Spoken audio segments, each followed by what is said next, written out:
नमस्कार छात्रों, कैसे हैं आप लोग। आज हम डिस्कस करेंगे एमसीक्यू क्वेश्चन सामाजिक विज्ञान क्लास 10th चैप्टर नंबर 1 विकास अर्थशास्त्र।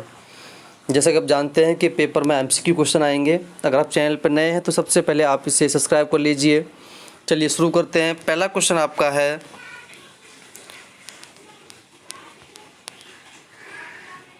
सामान्यतः किसी देश का विकास उसके निम्नलिखित चीज़ों से निर्धारित किया जाता है।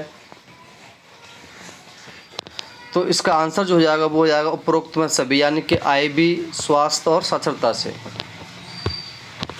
नेक्स्ट है, निम्नलिखित पड़ोसी देशों में से मानव विकास के लिहाज से किन देशों की स्थिति भारत से बेहतर है। तो यहाँ आपका आंसर हो जाएगा ऑप्शन नंबर बी, श्रीलंका। विभिन्न देशों के विकास की तुलना का मुख्य आधार है। तो विकास तुलना मुख्य आधार होता है ऑप्शन नंबर डी, आय, इनकम।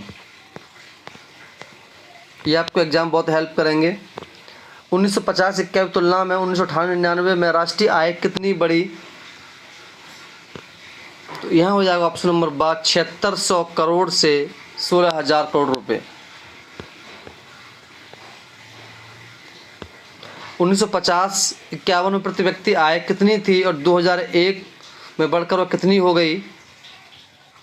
तो ये हो गई 225 रुपये से लेकर के 16,500 रुपये तक। कुछ लोग बांधों का विरोध करते हैं, तो इसमें दोनों ऑप्शन हो जाएंगे। उनको बेघर होने का डर बना रहता है और पानी में उनकी खेती डूबने योग्य हो जाती है। इसलिए यहाँ पे ए और बी दोनों ऑप्शन होंगे। यहाँ पर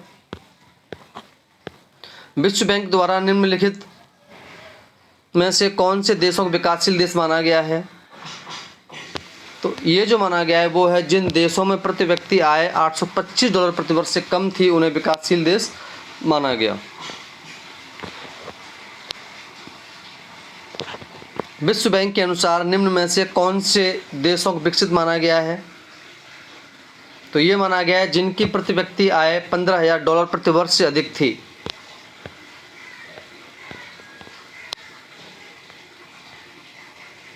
नेक्स्ट है, विश्व के कौन से क्षेत्र में कच्चे तेल सबसे अधिक हैं।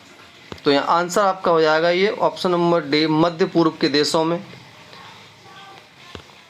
आय के अतिरिक्त विकास को जानने को निम्नलिखित में से कौन से दो ढंग और हैं इनकम के अलावा। तो यहाँ हो जाएगा सुरक्षा सबसे बड़ी चीज़ है। उसके बाद यहाँ अच्छा व्यवहार, यानी कि दो ऑप्शन हो जाएंगे आ और दा। विश्व बैंक के अनुसार निम्नलिखित तथ्यों में से कौन सा तथ्य किसी देश के विकास को जानने का मुख्य आधार है। तो ये हो जाएगा प्रति व्यक्ति आय, यानी कि इनकम। निम्न में से कौन सा एक तथ्य सभी के लिए विकास का मुख्य ध्येय है। तो ये हो जाएगा आय का उच्च स्तर और बेहतर जीवन। प्रति वर्ष $995.17 उससे कम प्रति व्यक्ति वाले देश को कहा जाता था। तो यहाँ कहा जाएगा निम्न आय वाले देश जिनकी इनकम $955 से कम थी।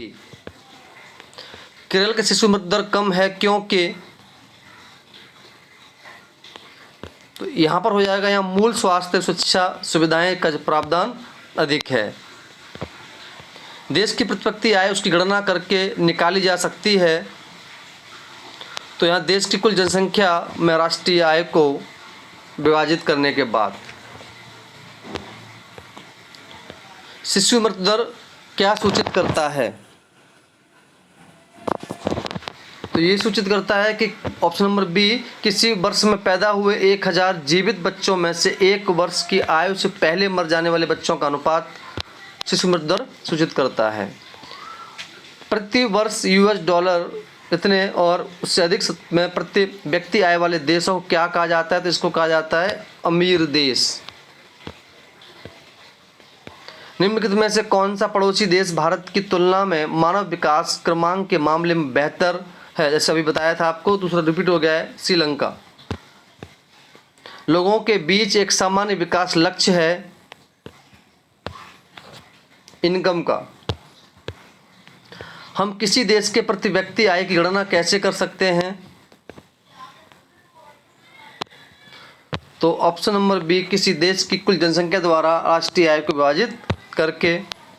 जीडीपी का अर्थ क्या होता है आप जानते हैं, सकल घरेलू उत्पाद। ऐसे ही क्वेश्चन एग्जाम में पूछे जाएंगे।